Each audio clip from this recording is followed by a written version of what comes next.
మన సప్తర్షి చారిత్రక నిర్వహణలో మన సంకల్పించుకున్నటువంటి ఈ వేద భారత కార్యక్రమ యాత్ర జగద్గురు ఆదిశంకరాచార్యుల యాత్ర ఈరోజు ప్రారంభం.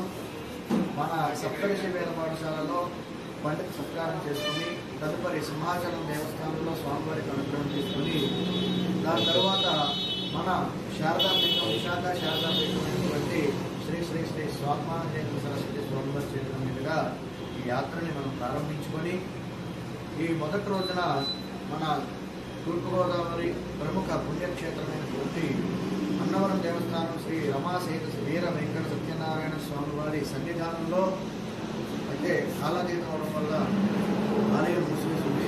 అయినా సరే ఆ ప్రయాణం ఆ ప్రచారం ఆగదు.